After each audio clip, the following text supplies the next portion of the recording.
On July 1, 2018, India witnessed one of the most disturbing family tragedies in modern history. 11 members of the same family were found dead inside their own home in Burari, Delhi. This was not a poor family. This was not an uneducated family. This was not a broken family.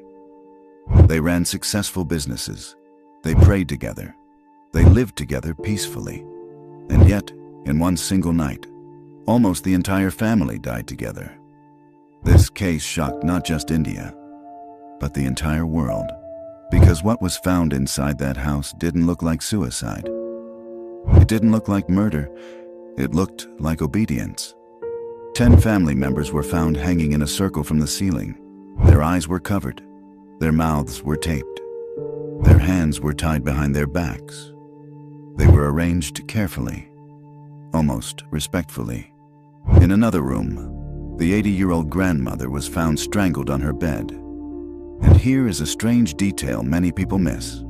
The family dog was alive, chained on the roof. Sick, but alive.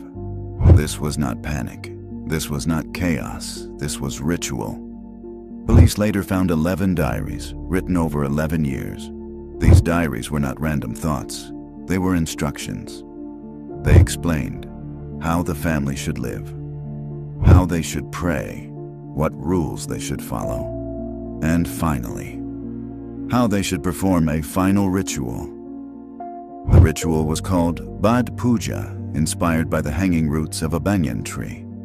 The instructions said, hang like roots, cover your eyes, tie your hands, do not speak. And most importantly, you will not die. The Father will save you.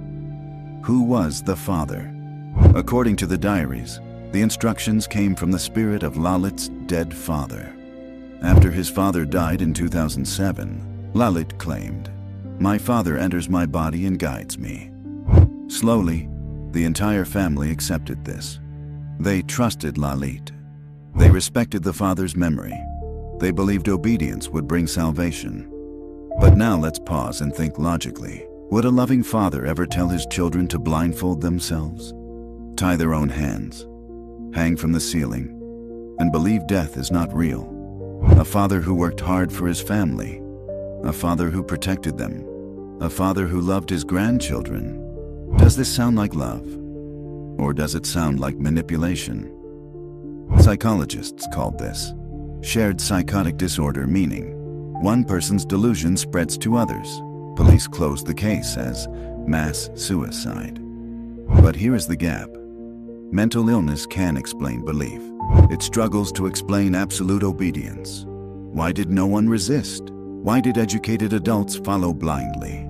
Why did fear disappear and discipline increase? Something deeper was at work. The Bible gives a very clear warning. Do not communicate with the dead. Not because it is imaginary, but because it is dangerous. In Deuteronomy 18, the Bible warns against spirit communication mediums, witchcraft, calling the dead. Why would the Bible warn against something fake? Because the Bible teaches this truth. When people think they are talking to the dead, they are not. According to Christianity, a human soul does not roam freely after death. A dead person cannot come back to guide rituals. So if a voice appears, if instructions are given, if authority is claimed, it is not the dead person. The Bible says these are deceptive spirits, fallen angels. They don't scare you, they don't threaten you, they guide you slowly. They use familiar voices, they use trust, they use love. Their power is deception. Look at the pattern again. The Father Spirit gave rules, demanded silence, promised salvation, required obedience, led them toward death. This is not the nature of a loving parent. This matches exactly how spiritual deception works. Deception never comes as evil. It comes as guidance.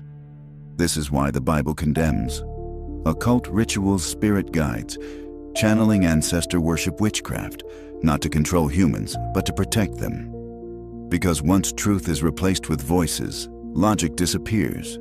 And once logic disappears, life becomes fragile. This does not mean mental illness played no role. Mental vulnerability opens the door. Spiritual deception walks in. Psychology explains the mind. Faith explains the influence. Both together explain the tragedy better than either alone. The Burari family were not evil. They were not stupid. They were not weak. They were deceived. They trusted a voice that claimed love, but led them to death.